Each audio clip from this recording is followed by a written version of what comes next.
Everyone, my name is Ayesha Mehar और आज मैं आपके सामने अपनी कविता प्रस्तुत कर रही हूँ जिसका शीर्षक है बलात्कार के बाद की हकीकत। ये हकीकत ही है जो आपके सामने रखना चाहूँगी। आशा करती हूँ आप शांति से सुनेंगे।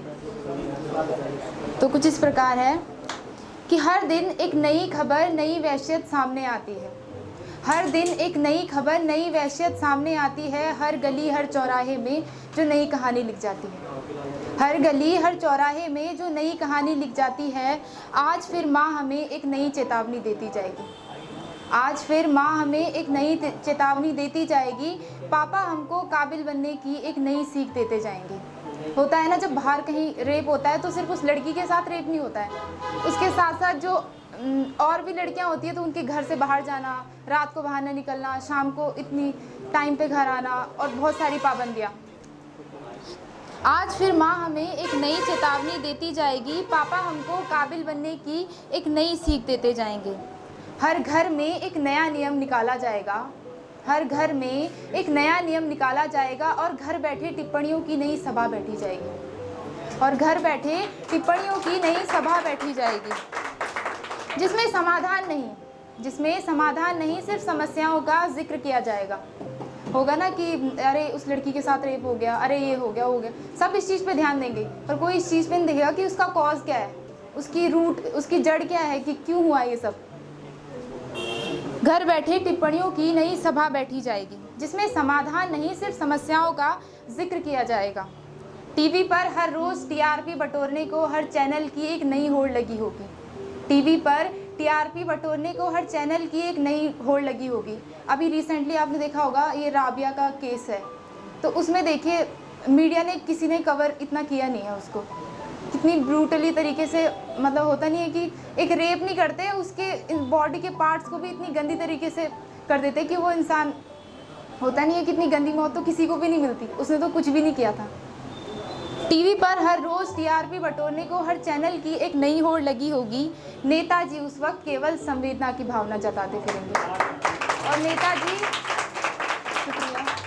और नेताजी उस वक्त केवल संवेदना की भावना जताते फिरेंगे। किसी लड़की का रेप हुआ तो अरे हमारी संवेदना आपके साथ है। अरे आपकी संवेदना का हम क्या करें, आपकी संवेदना का हम क्या करें। टीवी पर हर रोज़ टीआरपी बटोरने को हर चैनल की एक नई होड़ लगी होगी। नेताजी उस वक्त केवल संवेदना की भावना जताते फिरेंगे। और वो माँ जो बेटी की लाश तक को ठीक से न देख पा रही हो, वो अपना दुख व्यक्त तक न कर पाएगी। और रुकिए ज़रा ठहरिए, गर बच भी जाए वो देह उसकी, तो हर कहीं हर जगह बलात्कार उसका हर रोज़ होगा। एक बार रेप हो गया तो ऐसा नहीं होता कि वो ख़त्म, वहाँ से तो शुरुआत होती है कि एक बार पुलिस कस्टडी में कि आपके साथ क्या हुआ, कैसे हुआ, वहाँ जैसे डॉक्टर्स के पास वो कैसे टेस्ट करते हैं। तो उसके बाद भी उसका ऐसा नहीं है कि ज़िंदगी ऐसे हो कि उसके बाद तो और बदतर ज़िंदगी। और ठहरिए अभी तो शुरुआत हुई है। जो गुनहगार वैसी दरिंदे होंगे उनका किसी को पता ना होगा। और जो गुनहगार वैसी दरिंदे होंगे उनका किसी को पता ना होगा। और नए किस्से, नई राजनीति फिर लिखी जाएगी कि अरे दलित की बेटी का रेप हुआ है, अरे मुस्लिम की बेटी का रेप हुआ है, वो लड़की है, उसे लड़की से रिप्रेजेंट करो ना। और नए किस्से, नई राजनीति फिर लिखी जाएगी। कहीं जाति, कहीं दुश्मनी, कहीं टिप्पणियाँ की जाएंगी। हुआ बलात्कार एक लड़की का है, ये जिक्र कहीं न किया जाएगा।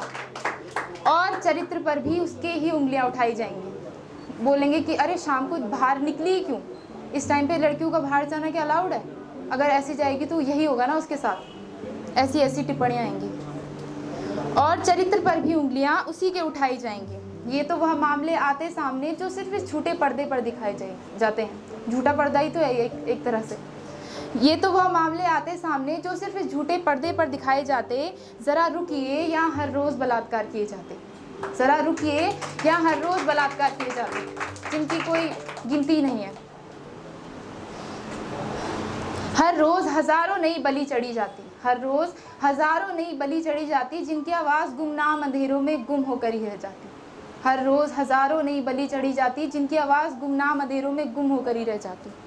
जाने दिखावा किस बात का करते हैं, जाने दिखावा किस बात का करते हैं जो हर साल दुर्गा पूजन करते हैं।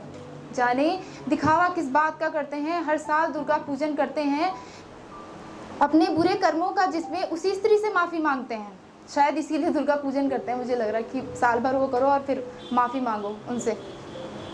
अपने बुरे कर्मों का जिसमें उसी स्त्री से माफ़ी मांगते हैं। यहाँ न्याय की हर रोज़ गुहार लगानी पड़ती है, यहाँ न्याय की हर रोज़ गुहार लगानी पड़ती है। तभी तो न्याय भी उसकी सालों कब्र में दफन हो जाने के बाद भी न जाने मिलता है कि नहीं। तभी तो न्याय भी उसकी सालों कब्र में दफन हो जाने के बाद भी न जाने मिलता है कि नहीं। सवाल पूछिए खुद से, मैं सभी से कहना चाहूँगी कि सवाल पूछिए खुद से कि किस समाज में हम जी रहे, कि किस समाज में हम जी रहे जहाँ एक तरफ दुर्गा का पूजन है तो दूसरी तरफ हर रोज़ होता एक नई द्रौपदी का चीरहरण, और एक नहीं लाखों, ऐसे मानूंगी कि एक नहीं हज़ारों होंगी। जहाँ एक तरफ दुर्गा का पूजन है तो दूसरी तरफ हर रोज़ होता एक नई द्रौपदी का चीरहरण। जो सदियों से इस संसार को चला रही है वो ही आज अपने जीवन के हर पल को एक डर में व्यतीत कर रही है। जो सदियों से इस संसार को चला रही है वो ही आज अपने जीवन के हर पल को एक डर में व्यतीत कर रही है। आज कहीं ना कहीं उसकी ज़िंदगी दम तोड़ रही है, आज कहीं ना कहीं उसकी ज़िंदगी दम तोड़ रही है। घर करना ही है कुछ तो शुरुआत घर से कीजिए। हम उठाते हैं ना उंगलियां, बाहर उठाते हैं, सब ये नहीं देखते कि समाज बाहर नहीं होता, घर में ही होता है, घर से शुरुआत होती है। आज कहीं ना कहीं उसकी ज़िंदगी दम तोड़ रही है। घर करना ही है कुछ तो शुरुआत घर से कीजिए। टिप्पणियाँ नहीं सवाल कीजिए, टिप्पणियाँ नहीं सवाल कीजिए। सम्मान लेना नहीं सम्मान देना सिखाइए, सम्मान लेना नहीं सम्मान देना सिखाइए। अगर हैं आप एक इंसान तो और धर्म जाति ऊंच नीच अमीरी गरीबी से ऊपर उठकर, और धर्म जाति ऊंच नीच अमीरी गरीबी से ऊपर उठकर इंसानियत के ग्रंथ को अपनाइए। मैं कहना चाहूँगी कि ये जो गीता ये सब अपनी जगह हैं, पर सबसे बड़ा धर्म होता है इंसानियत का। इंसानियत के धर्म को कोई नहीं देखता कि हाँ यार ये देखेंगे अरे मोमनन है, दोस्ती भी वो देखेंगे कि धर्म देखेंगे कि दोस्ती भी धर्म के अनुसार करेंगे। तो ये सब चीज़ मत देखिए, इंसानियत के धर्म को अपनाइए। धन्यवाद।